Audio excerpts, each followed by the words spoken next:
we're going to be working on factorizing, taking into account we are just taking one common factor as our main factor. So in regards to this one, we will check. We would see that 15a squared and 10ab, let's notice a pattern with the numbers first of all.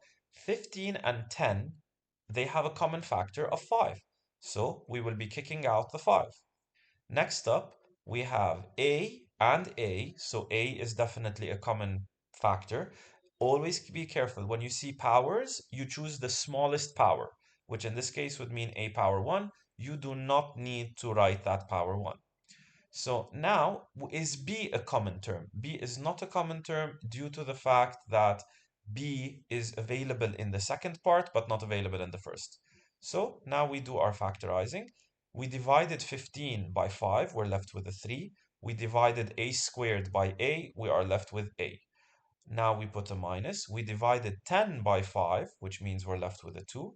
And we divided AB by A, which means the A basically goes out and we're left with a B.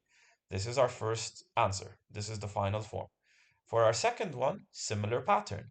We check first with our numbers, 15, 25, and 40. Once again, we notice that 5 is a common factor.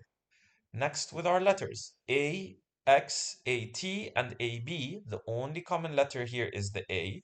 If you would like, you could cancel them out just to visually make it easier for you, but that is not necessary. Now, in regards to what is left over, we divide 15 by 5, we're left with a 3. From AX, we got rid of the A, we're left with an X. From 25, once again, we divide by 5, we're left with a 5. From AT, we remove the A, we're left with a T. And from 40AB, we divide 40 by 5, we're left with an 8. And AB, we got rid of the A, we're left with a B. For the last one, similar pattern as well. Let's take a look at what we're left with. We have 20xy squared plus 8xy plus 12xy. The first thing we're going to do is look at our numbers, 20, 8, and 12. A common factor to all of these is 4. Now, after the 4, we will see that we can simplify our numbers, but wait a minute, you still have to find the common factor with your letters. And you will notice that these are actually like terms.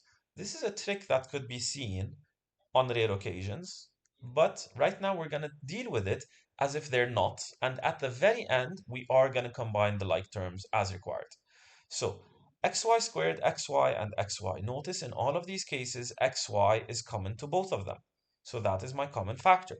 Once again, there's a power 2 here for the y, but these do not have a power 2, so you choose the smallest power. And now, in regards to what is left, we divide 20 by 4, we're left with a 5. We divide x by x, it's gone. We divide y squared by y, we are left with a y. Now, 8 is divided by 4, we do a plus 2. xy is divided by xy, that anything divided by itself is a 1, so basically our variables in terms of xy are eliminated. And then for the 12, we also divide by 4. We are left with a 3. And the same thing, just like for the 8, xy gets divided by xy.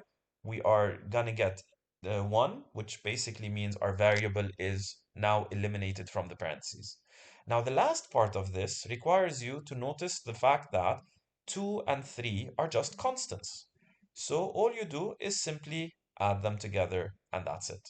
So you could leave it like this. There is actually one more step of factorizing, but that is not necessary in this case because this is such a rare occurrence of factorization.